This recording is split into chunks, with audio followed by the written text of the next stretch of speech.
So these studies here, posture predicts longevity, showing, I wonder if this, like when you show somebody their posture and they didn't know, like a lot of times if you show your posture, immediately you're like, man, that looks ugly. I don't want that. I mean, and it's very cosmetic. Even I'll look at my posture sometimes and like very cosmetically, but I'm like, also, I know that also, I'm not worried about the cosmetic as much. I'm worried about what does that mean long-term for me? So hyperkyphotic posture, 2004, Deb Cato study showing its influence on atherosclerosis, right? So heart disease, 2.4 times greater rate of death. This one, 2005, I love this, a Glassman study showing that they measured, so it's all MDs. They took a group of 298 people, all MDs, and they measured certain subjective and objective findings. So obviously objective, they did plumb line size, they did A to P, they did lateral, and then they measured other areas of health status. So like they measured heart, breathing, respiration, pulse, blood pressure. Subjectively, they asked complaints, do you have any this, that, pain, digestion problems?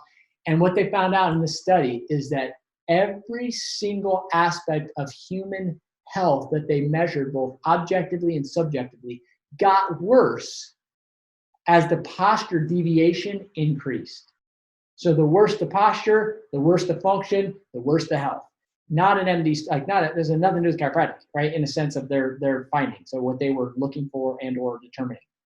Their solution, again, in their philosophical lens, is if that makes sense, then let's stop that from progressing. Let's just stop it. So let's just figure out how to stop that from progressing. And obviously, surgery would be a means if that's your only, philosophical understanding. And again, it cannot be denied posture's influence on human health and physiology. What does that tell us? Utilizing and then changing it. We talked about even prior to this, going over curve correction and postural correction. A lot of you do that work. I'm a full spine, I started with CBP, went to some Pedibond.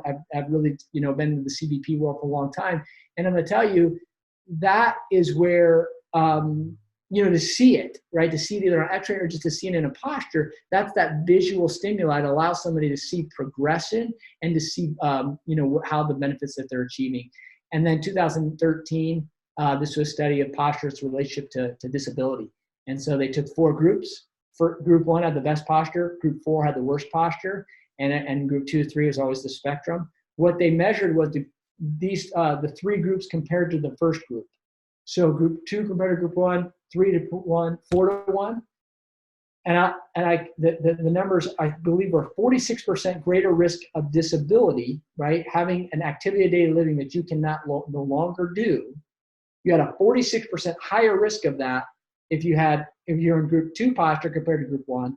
If you're in group 3 posture, it was a 200, and I believe around 40%, 246 or 243 increased risk of disability.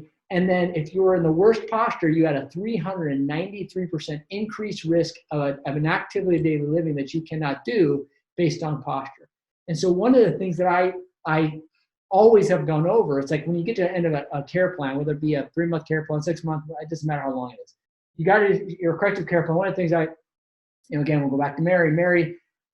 We're here when, the beauties about chiropractic is not only that we can, correct it to as near normal as possible, but our objective then is to keep you there, right? And not only just to keep you there, to keep you in a posture, it's like we're just trying to prevent something from not happening. At this point, this is about getting your body as high levels of function as possible to live as long as possible with the highest quality as possible. The other thing, Mary, that I get excited about, as passionate about as anything is what we do in chiropractic offers, and that is that you can live on your own terms, independently, doing the things that you want to do. And I believe there's a lot of things in health that help do that, exercise and nutrition and a lot of other great things, prayer and meditation. But the spine cannot be denied its influence on your future health and ability to do the things you want to do: garden, golf, grandkids, right? I said GGG, GQ, garden, golf, grandkids, everybody. So nothing is worse than being 72 or 78 or, 81 or 69 and not being able to do what you want to do. You spend all this time and all this your life, working so hard and taking care of things and having money and finances and having this and that and kids and raising them. And all of a sudden you can enjoy your grandkids. Grandkids are, they are the crown jewel, as Proverbs tell us. They are the crown jewel, right? And so I'm telling you that what we need to make sure, as far as like having and there's that age I found, it's about 55 years old, 60 years old, where you got that person that comes in, that is one of the things on that. They know that, what, I don't want to go out, I don't want to spend up the last 8 years like my mom did or dad did, so I will do things. And so I just think the chiropractic, and then the study helps validate that. Like, if your posture goes down, your activities of daily living, the higher risk of you losing the ability to, put on a shirt, get up from a toilet, put on a bra, put on your own socks. And what kind of life is that? So I believe, chiropractic not only gives a quality of life, it gives a quality of death, and that process that happens, because when you can't talk life without death. I mean, it's 1 for 1, 100%. It's the way God designed it. But I believe it wasn't designed to go down the last 15 years of chronic disease on 8 medications and just, praying for a normal day, and so.